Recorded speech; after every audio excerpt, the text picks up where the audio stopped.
irmãos. É prazer estar aqui desse lado, né, na igreja que eu cresci. Tantas vezes eu ouvi pessoas aqui muito inspiradas, principalmente através da palavra do pastor Norton, grande homem de Deus aqui, que foi meu pastor a maior parte da minha vida, né? E é um grande privilégio poder ter sido chamado aqui, poder estar aqui nessa primeira vez, trazendo essa palavra que eu vou trazer. Essa semana, estava conversando com o Natan, meu amigo, meu colega de trabalho também, e falando que eu ia fazer essa exposição da palavra hoje no domingo. E aí a gente costuma conversar bastante sobre essas questões da fé, questões espirituais. E aí ele falou assim, né, que a palavra num culto como esse, ela tem que ser direcionada aos adolescentes, mas ela é uma palavra que é para todos, né? Na igreja é uma palavra que não é só direcionada aos adolescentes, mas eu espero que seja uma palavra que alcance a todos, que possa ter grande impacto, ter grande relevância para a vida de todos que estão aqui presentes hoje. Então, eu peço que os irmãos possam abrir a Bíblia no livro de 1 Samuel, no capítulo 1. E eu vou estar lendo alguns versículos.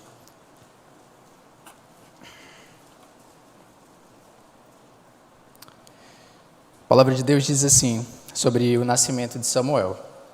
Havia certo homem de Ramataim Zufita, dos montes de Efraim, chamado Eucana, filho de Jeroão, neto de Eliú e bisneto de Tou, filho do Eframita Zuf. Ele tinha duas mulheres, uma se chamava Ana e outra Penina. Penina tinha filhos, Ana, porém, não tinha. No capítulo 7 a gente lê: Isso acontecia ano após ano, sempre que Ana subia à casa do Senhor, sua rival a provocava, e ela chorava e não comia. E Eucana, seu marido, lhe perguntava: Ana, por que você está chorando? Por que não come? Por que está triste? Será que eu não sou melhor para você do que 10 filhos? No capítulo 10 nós lemos: E com a alma amargurada chorou muito e orou ao Senhor. E fez um voto dizendo: Ó Senhor dos exércitos, se tu deres atenção à humilhação da tua serva e te lembrares de mim, e não te esqueceres de tua serva, mas lhe deres um filho, então eu o dedicarei ao Senhor por todos os dias de sua vida, e seu cabelo e sua barba nunca serão cortados. Enquanto ela continuava a orar diante do Senhor, Eli observava sua boca. Como Ana orava silenciosamente, seus lábios se mexiam, mas não se ouvia sua voz. Então Eli pensou que ela estivesse embriagada e lhe disse: Até quando você continuará embriagada? Abandone o vinho. Ana respondeu: Não se trata disso, meu senhor. Sou uma mulher muito angustiada. Não bebi vinho nem bebida fermentada. Eu estava derramando minha alma diante do Senhor. Não julgues tua serva uma mulher vadia. Estou orando aqui até agora por causa de minha grande angústia e tristeza. Ele respondeu: Vá em paz, e que o Senhor de Israel lhe conceda o que pediu. E por fim, no 20, nós lemos: Assim, Ana engravidou, e no tempo devido deu à luz a um filho, e deu-lhe o nome Samuel, dizendo: Eu o pedi ao Senhor. Hoje eu resolvi que seria apropriado trazer para os adolescentes e para os irmãos aqui, né, conforme eu falei, sobre a vida de Samuel e os exemplos que a vida de Samuel podem ter para a nossa vida. O que nós podemos aprender através da vida dele. A história de Samuel já começa com um grande milagre. A gente vê que sua mãe, Ana, ela era estéril e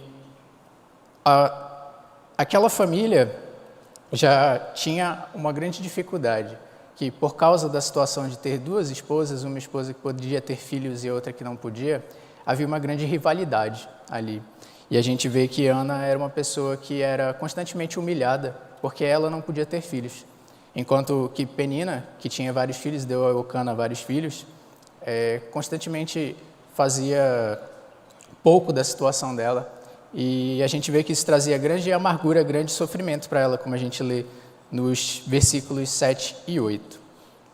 Mas então ela vai para a casa de Deus. E diferente da situação que a gente tem hoje, a gente tem o privilégio de vir para a igreja todo domingo.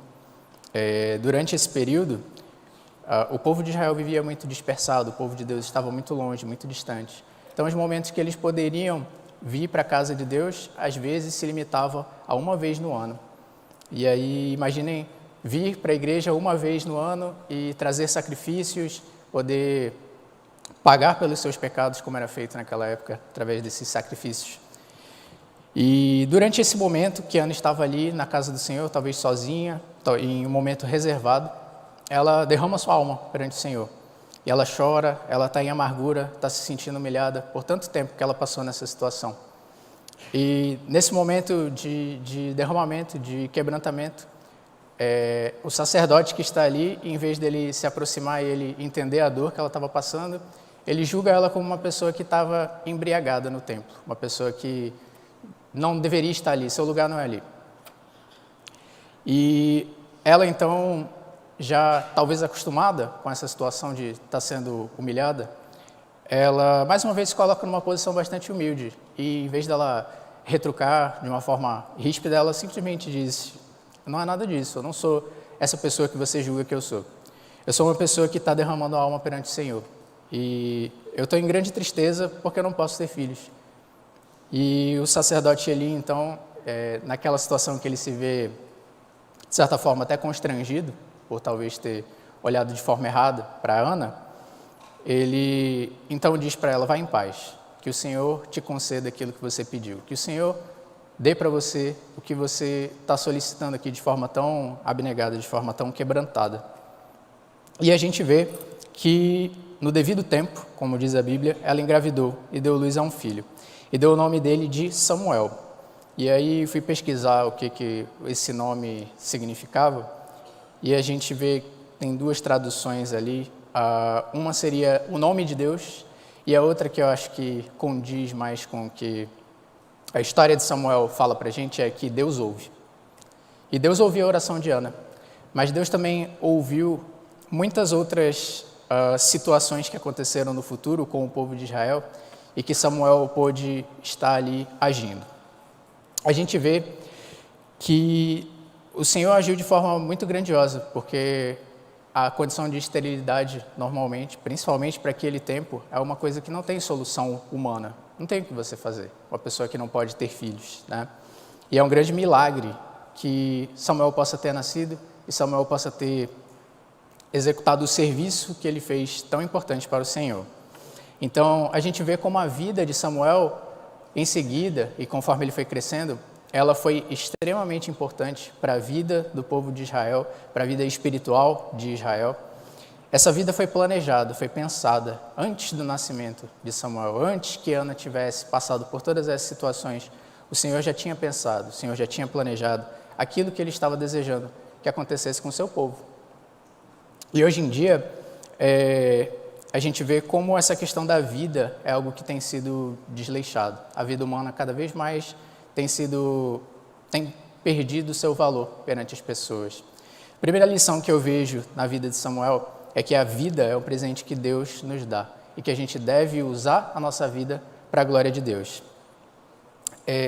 Buscando algumas situações para ilustrar como a vida tem sido colocada de lado na nossa sociedade, daqui a gente já ouviu muitas vezes falar sobre questões talvez de guerra ou de violência, às vezes falar sobre a questão do aborto, que é algo que tem sido muito difundido hoje, é algo que em muitos países é um procedimento normal, é algo comum que acontece todos os dias.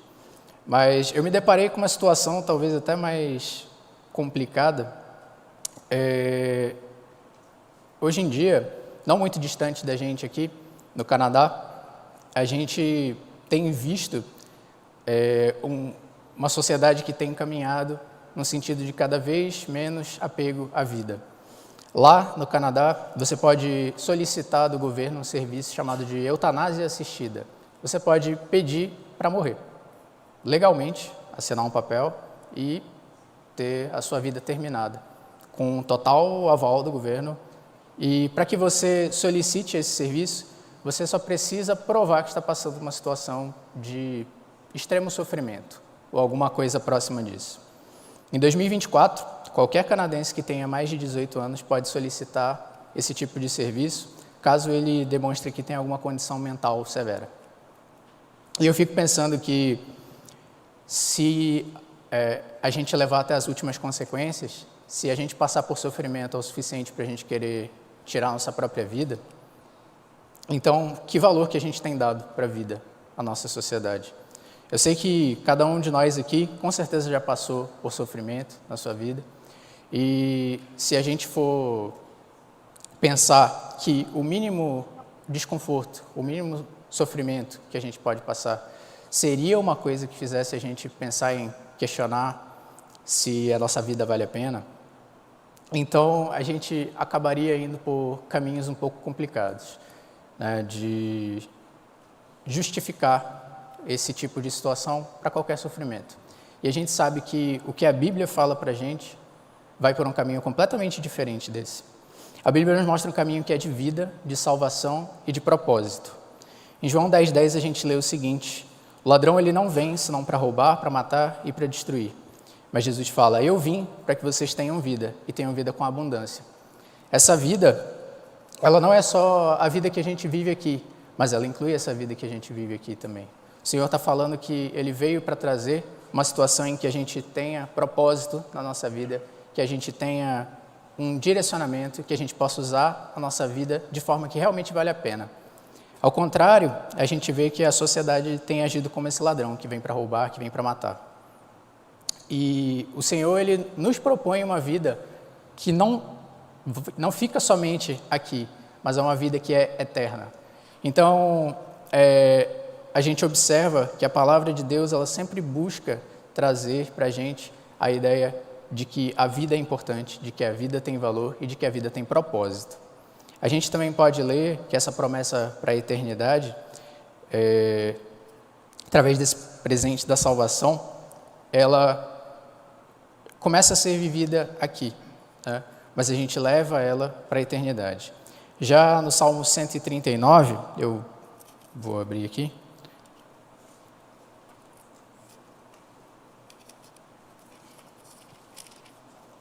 A gente lê como a vida é preciosa, já que o Senhor, Ele planeja cada detalhe sobre ela, desde que nós estamos no ventre da nossa mãe. E é muito bonito, é muito lindo a gente ler como que o Senhor se preocupa com a gente. A gente lê do 13 ao 16 o seguinte: tu criaste o íntimo do meu ser e me teceste no ventre da minha mãe. Eu te louvo, porque me fizeste de modo especial e admirável. Tuas obras são maravilhosas.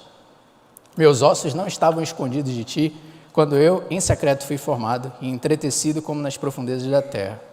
Os teus olhos viram o meu embrião, e todos os dias determinados para mim foram escritos no teu livro, antes de qualquer deles existir. Coisa boa a gente poder ver que o Senhor ele tem essa preocupação com a gente. A gente é pensado, a gente é planejado, e a gente tem esse propósito.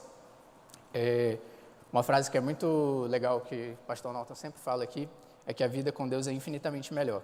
E, de fato, não tem um motivador melhor para a gente viver um propósito do que uma vida que serve para glorificar o Senhor. Quando a gente passa pela adolescência, a gente tem uma coisa que começa a acompanhar a gente depois para sempre, que é a pressão das escolhas. A adolescência talvez seja o primeiro momento em que a gente é deparado com escolhas que vão afetar a gente para o resto da nossa vida. E certamente você que é adolescente hoje já passou pela situação de ter que pensar em qual que vai ser o seu emprego, qual vai ser a faculdade que eu vou fazer, qual curso que eu devo fazer, qual emprego que eu devo ter, qual ocupação, qual é a minha vocação, né? E aí eu fico pensando que se você ainda não recebeu esse tipo de pergunta, na cidade, né? Pode ter certeza que em algum momento as pessoas vão começar a perguntar para você: e aí, vai trabalhar com o quê?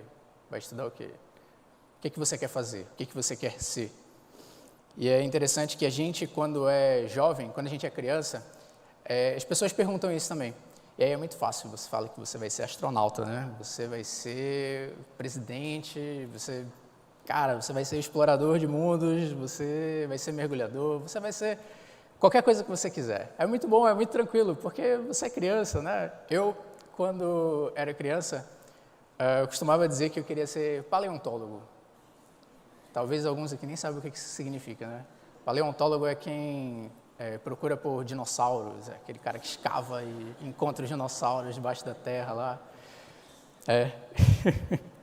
E eu tinha muito dinossauro de plástico lá, brincava com os dinossauros e tal, conhecia o nome dos dinossauros, eu achava que aquilo ali era o suficiente. Poxa, eu sei o nome de todos os dinossauros, eu tenho os brinquedinhos dos dinossauros aqui, é óbvio que eu vou ser paleontólogo, né? Coisa mais fácil. E aí, depois, eu esqueci esse negócio de paleontologia. Não, isso aí, a gente está na área da tecnologia, eu vou ser engenheiro mecatrônico. Também, para quem talvez não saiba o que isso significa, é a pessoa que lida com robótica, né? O cara que constrói os robôs para montar as coisas. E aí, de novo, é muito fácil esse negócio de ser engenheiro mecatrônico, né? Eu gosto de robô e eu assisto um monte de desenho animado sobre robô, então vou ser engenheiro mecatrônico facilmente. E aí, quando a gente chega na adolescência, o grande choque é que você tem que descobrir como. E aí a coisa fica difícil, porque para você ser engenheiro, você tem que fazer uma faculdade de engenharia. Você vai ter que aprender sobre cálculo, vai ter que aprender sobre física, vai ter que aprender sobre equação diferencial, vai ter que aprender sobre uma infinidade de coisas que aí não era só mais saber sobre o desenho de robô ou saber montar Lego. Se você quer ser médico, não adianta mais você gostar de assistir alguns programas sobre medicina. Vai ter que dissecar, vai ter que estudar anatomia. Você vai ter que fazer 7 anos de faculdade, mais uma residência, mais, às vezes, algumas especializações, né? Você quer ser astronauta, você vai ter que provavelmente fazer uma prova para ir para o Instituto de Tecnologia Aeronáutica, que é uma prova, se vocês são adolescentes, estão nesse momento aí, vocês já devem ter visto essas questõezinhas do ITA aí. Quer ser advogado, vai ter que fazer o OAB. Você quer ser psicólogo, vai ter que estudar sobre Freud, sobre Jung. Você quer fazer biologia, vai ter que aprender sobre os filos, sobre as classes. Quer aprender economia, sociologia, contabilidade, tantas coisas que a gente tem, tantos cursos que você pode fazer, é muita opção, é muita coisa, e a gente começa a ficar sobrecarregado com isso, que é algo que traz ansiedade, é algo que pesa. Vocês podem ter certeza que quem é mais velho que vocês aqui passou por isso e teve as mesmas perguntas, as mesmas dificuldades que vocês tiveram. Eu não vou dizer para vocês que a pressão é ruim, que a pressão é difícil. Na verdade, a pressão é muito boa. A pressão coloca a gente para se mover. E a gente precisa estar em movimento. A gente precisa fazer. Não adianta a gente querer. Mas apesar de tudo isso, eu penso também que essa palavra agora eu digo mais direcionada aos pais, você tem que entender que seu filho é diferente de você. E eu agradeço muito a Deus porque meus pais entenderam isso bastante cedo.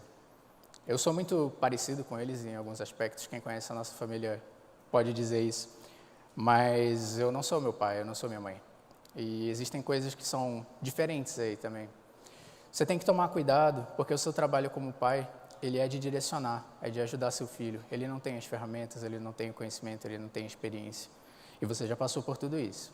Mas você tem que ter muito cuidado para não querer forçar para que ele seja exatamente o que você é, para que ele siga exatamente o caminho que eu fiz. Meu filho vai ser exatamente quem eu sou. Essa coisa de filho de peixe, peixinho na realidade, ela não funciona. Você tem que tomar cuidado para guiar seu filho, mas desde que ele descubra a vocação dele, entenda a vocação dele, entenda que ele é diferente de você. Eu penso que na situação de Samuel, ele passou por pressões muito semelhantes. Porque nesse momento, Samuel foi um filho dedicado.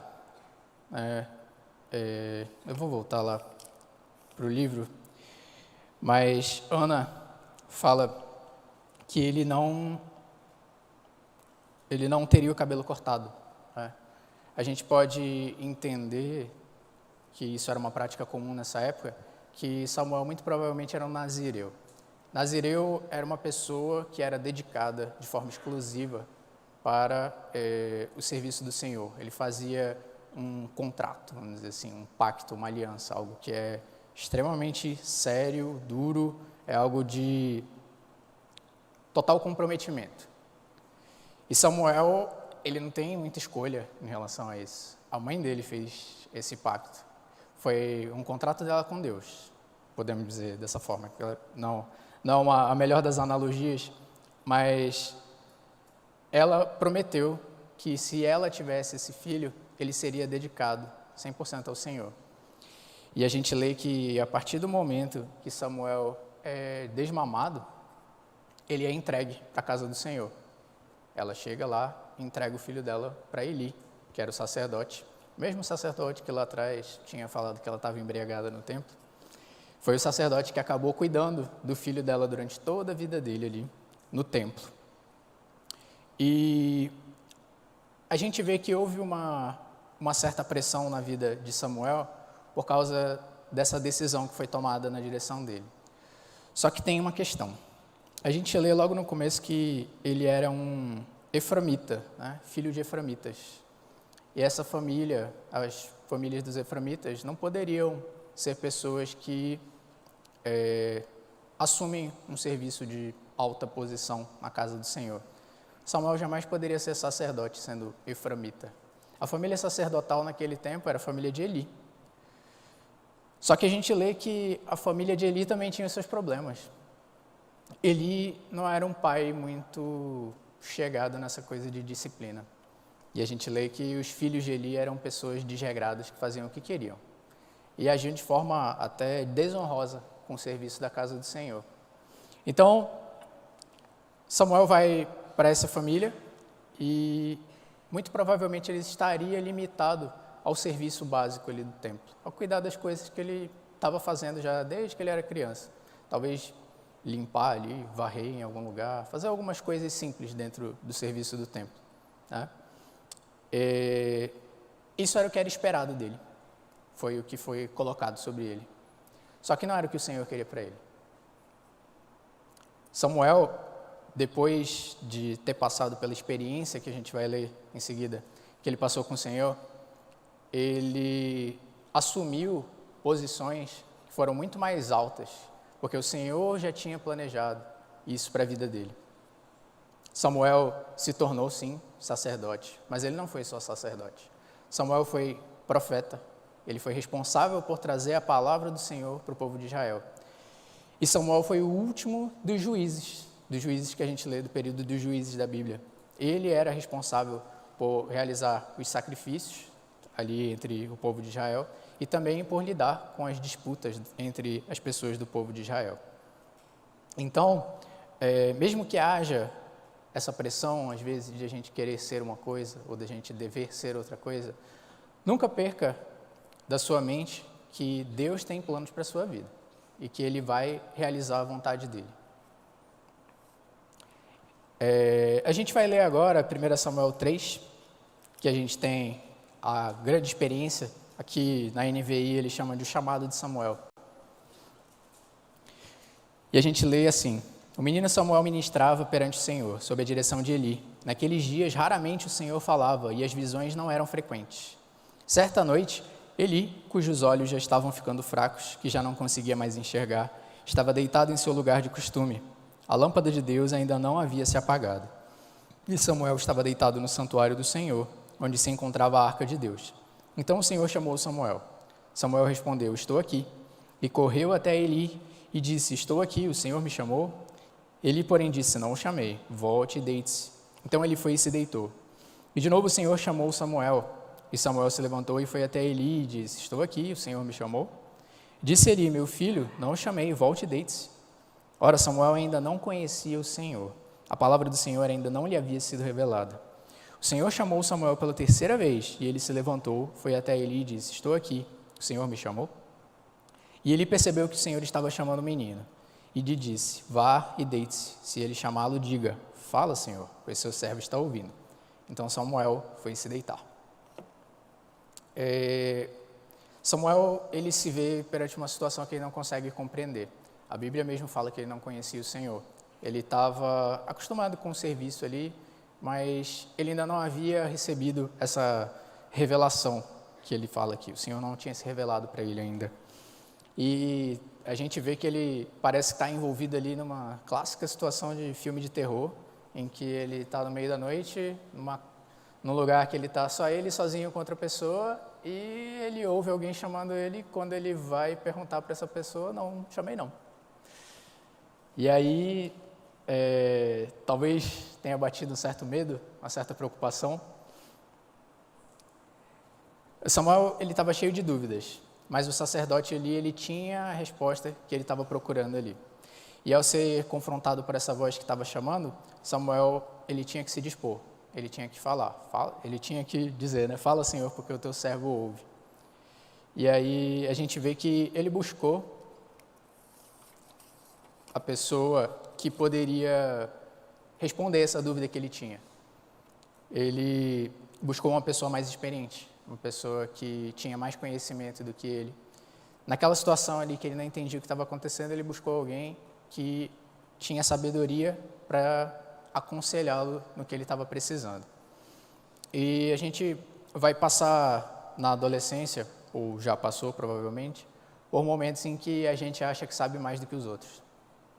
A gente, às vezes, ouve nossos pais falarem sobre certas companhias, sobre certas atitudes que a gente faz, sobre certas coisas assim.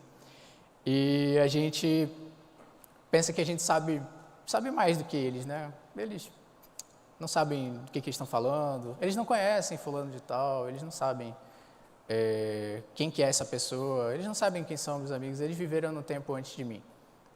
Eles não sabem do que eles estão falando. E é até interessante, né, que eu já passei por situações em que meus pais, eles me privaram de certas coisas, de andar com certas pessoas, ou de estar em certos ambientes, em certa situação. E no momento eu não entendia. Eu achava que era algo que estava me tirando a minha liberdade, eu não posso fazer essas coisas, porque para mim não fazia sentido, não tinha razão de ser. E tem coisas que é impressionante, até recentemente eu fiquei sabendo, descobrindo sobre certas coisas que eles sabiam já, muito antes de mim. E eles me pouparam de muitas coisas. Eu não quero entrar em detalhes, mas entendam que às vezes a gente acha que os nossos pais, eles não sabem sobre certas coisas, mas eles sabem sim, eles sabem muito mais do que a gente, justamente pela experiência, pelo conhecimento que eles já têm de certas coisas. A gente vê que nessa questão de fé, a matéria da fé, se você é adolescente cristão, você está sendo bombardeado já com muitos ensinamentos, com dúvidas que as pessoas colocam na sua mente. Hoje em dia, as pessoas, elas expressam mesmo a sua opinião e se você chegar e disser que é cristão, rapidamente vai ter alguém para te retrucar na sua escola e dizer que Deus não existe, que, sei lá, diversas coisas que a gente está muito acostumado a ouvir sobre Deus, sobre a fé. Todo pastor é ladrão, eu ouvi isso quando eu tinha talvez uns 12, 13 anos de idade. Talvez seja uma idade que vocês não imaginem que os adolescentes prestam atenção nessas coisas, né? Mas eu com essa idade, na minha escola, eu já tinha ouvido esse tipo de coisa, que igreja é para tirar dinheiro das pessoas, que pastor é ladrão, todas essas coisas. E as pessoas, elas criam suas próprias opiniões e muitas vezes elas ouvem isso dos pais. Eu não digo que você tem que estar pronto para defender Deus, porque Deus não precisa desse tipo de coisa, mas que você esteja pronto no seu coração em relação às suas próprias convicções, em relação à sua própria fé, né? E existem muitas pessoas aqui na igreja que têm experiência, que têm sabedoria, que você pode chegar e você pode expor suas dúvidas e perguntar. A gente tem todo momento que é dedicado antes do culto para que a gente possa tirar nossas dúvidas, que a gente possa aprender mais sobre a Bíblia, que é a EBD. E a gente deveria aproveitar melhor esse momento para fazer isso. Porque eu tenho certeza que muitos dos irmãos aqui têm dúvidas sobre a fé, têm dúvidas sobre a Bíblia, sobre Deus. E existem pessoas aqui que são muito qualificadas nessa igreja para responder essas dúvidas para a gente. Samuel, na situação dele, ele tinha Eli, que era a pessoa que entendeu, compreendeu a situação que ele estava passando. Era o Senhor que estava querendo falar com ele. O Senhor está querendo te dizer alguma coisa. A gente tem que estar pronto para ouvir conselhos de pessoas experientes. Em Provérbios 1:8 a gente lê: Filho meu, ouve a instrução do teu pai e não deixe o ensinamento da tua mãe. São pessoas que são mais experientes, que têm mais conhecimento que a gente, podem passar essa instrução para a gente. Salmos 1:1, que é um dos salmos que a gente mais ouve, né? Bem-aventurado o homem que não anda segundo o conselho dos ímpios, não se detém no caminho dos pecadores e não se assenta na roda dos escarnecedores. Ele não anda segundo o conselho das pessoas que não têm sabedoria, que não sabem do que elas estão falando. E ele não se assenta, ele não está junto com eles. Antes ele tem o seu prazer na lei do Senhor, como a gente lê depois, né? Samuel aprendeu a ouvir a voz de Deus. A gente vê no versículo 7 que a palavra de Deus fala que Samuel não conhecia o Senhor. E quantas vezes a gente está dentro da igreja, principalmente para os adolescentes que cresceram dentro da igreja, a gente está na igreja, a gente tem informação sobre Deus, mas a gente ainda não conhece a Deus. Existe um momento que essas coisas elas têm que dar uma virada. O momento que não é só você ter informações sobre Deus, você ter conhecimento de Deus, você saber, você ter um relacionamento com Deus, é algo que vai muito além de você saber um versículo ou saber informação e teologia, saber sobre a Bíblia. O momento que a gente passa a conhecer Deus é o momento que a gente tem a nossa transformação, a transformação da nossa vida, que a gente não pode mais viver da mesma maneira. Daniel, ele esteve aqui no domingo passado e ele falou sobre o Dietrich Bonhoeffer e sobre a graça que é barata, né?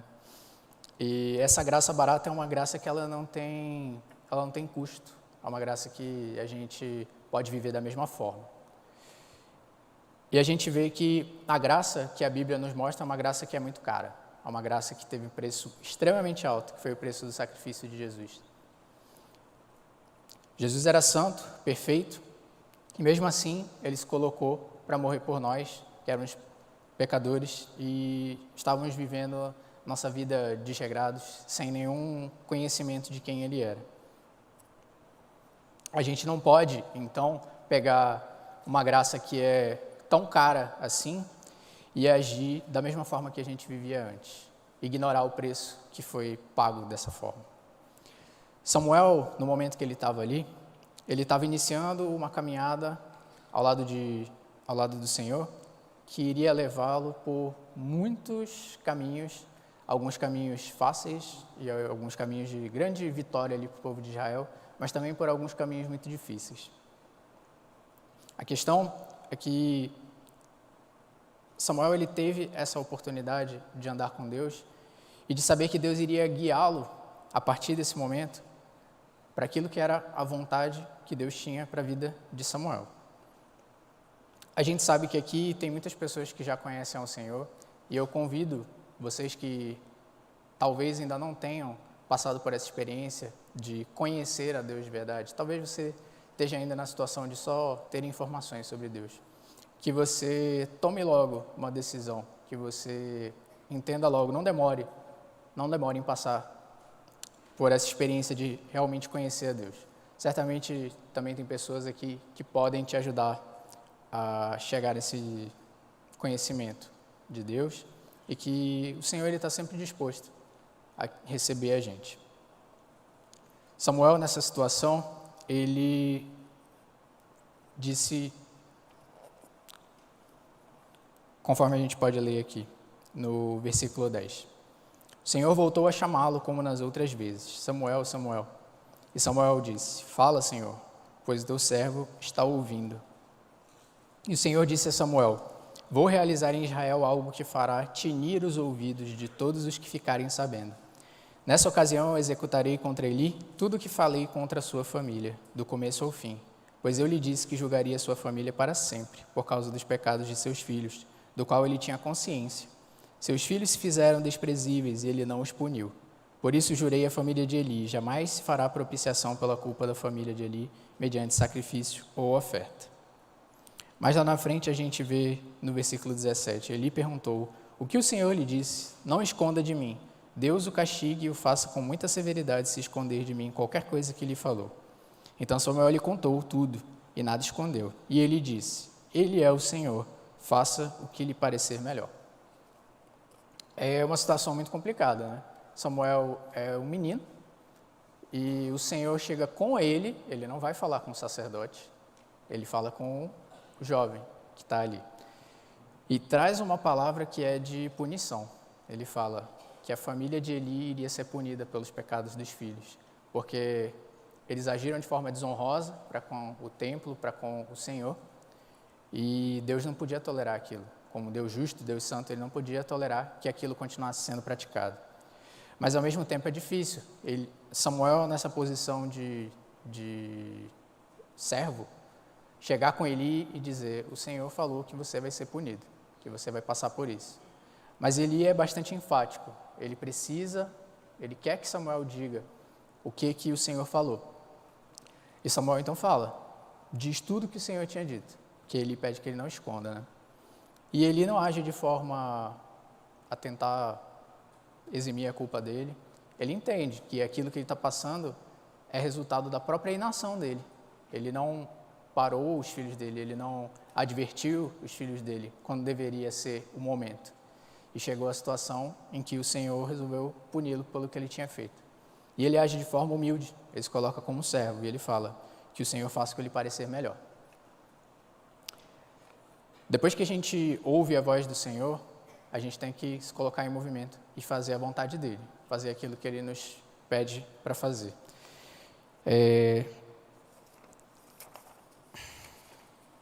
Nessa situação de Samuel, como eu falei, ele era um jovem, um menino ainda.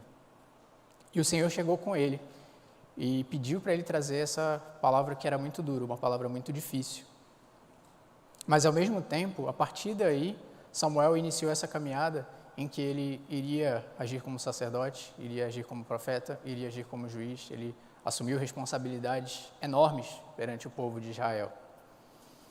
E aí eu sempre lembro de uma palavra que a gente lê em 1 Timóteo 4,12. Ninguém despreze a tua mocidade, mas seu exemplo dos fiéis, na palavra, no trato, no amor, no espírito, na fé e na pureza. A Bíblia mesmo está falando que a gente, como jovem, já pode e já deve ser exemplo de fé, de amor, da palavra, da pureza, que são coisas que a gente sim deve se espelhar em pessoas mais experientes, mas que nós mesmos já devemos dar exemplo disso em relação à sociedade. A gente é chamado a uma grande responsabilidade a partir do momento que, quando a gente é jovem. E Samuel foi chamado então para o Senhor para levar a palavra para Israel. Nessa situação, como a gente leu, né, ele traz essa palavra de juízo. Mas depois Samuel ainda agiu de muitas outras formas. E a gente vê que ele realizou a vontade que o Senhor tinha ao longo de toda a sua vida. Eu vou passar aqui por algumas coisas que aconteceram posteriormente na história de Samuel. Mas em um período em que a gente vê que o povo de Deus estava começando a se dispersar, estava passando por um período de declínio moral, de declínio espiritual, Samuel foi aquele que ficou viajando entre toda aquela região para trazer a palavra para as pessoas, para realizar os sacrifícios que era necessário que fossem feitos e para cuidar das disputas que eles tinham ali entre o povo. Então, agindo como sacerdote, como profeta e como juiz. Samuel, mais tarde, foi responsável por fazer a transição do povo de Israel da forma de governo dos juízes para a monarquia. Ele foi o profeta responsável por ungir o rei Saul. A gente sabe que a história de Samuel com Saul é bastante conturbada e eu convido os irmãos a continuarem lendo a história de Samuel quando estiverem em casa. Mas vocês vão ver como que Saul era uma pessoa muito orgulhosa, muito presunçosa, agia como ele bem queria, e Samuel tantas vezes teve que trazer que a palavra do Senhor estava julgando as atitudes que Saul estava tomando. Até o momento que, novamente, o Senhor teve o suficiente de Saul. E ele falou, você vai dizer para Saul que eu rejeitei ele como rei. Eu não quero mais que ele seja o rei de Israel. E nesse momento, o Senhor ele pede para que Samuel aponte um novo rei. E Samuel aponta o rei Davi, que é um grande rei de Israel, homem que foi chamado de um homem segundo o coração de Deus, né? Davi como os irmãos sabem também, foi parte da genealogia de Jesus Cristo. Então a gente pode até fazer esse grande link aí da história de Samuel com a própria história da salvação. Um profeta que ajudou a estabelecer, a manter coeso o reino de Israel e em seguida foi responsável por tantas situações importantes em relação à política, em relação à monarquia de Israel. E mais à frente, ao ungir o rei Davi, e através de toda a história que se seguiu do rei Davi, nós temos o nascimento de Jesus. Então, a gente vê como um menino que foi prometido se tornou um grande profeta, se tornou uma pessoa que foi marcada pelo seu serviço perante o povo de Israel. E nessa questão do serviço, gostaria de enfatizar bastante isso. O Senhor, Ele chama a gente para servir. Ele chamou Samuel para servir e Ele chama cada um de nós para servir.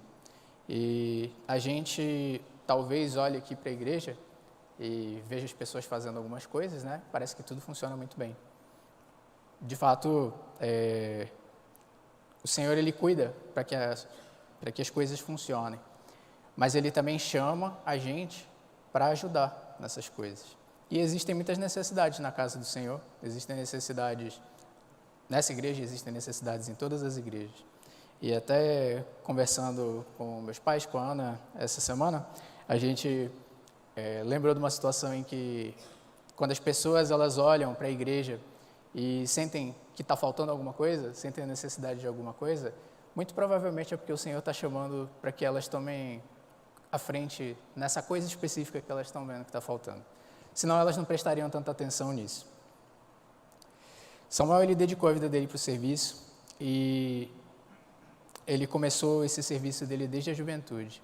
Então, mesmo sendo uma palavra para toda a igreja aqui, de que a gente possa se dedicar mais ao serviço do Senhor, eu quero falar especificamente para os adolescentes, que vocês, jovens ainda, possam se dedicar ao serviço do Senhor.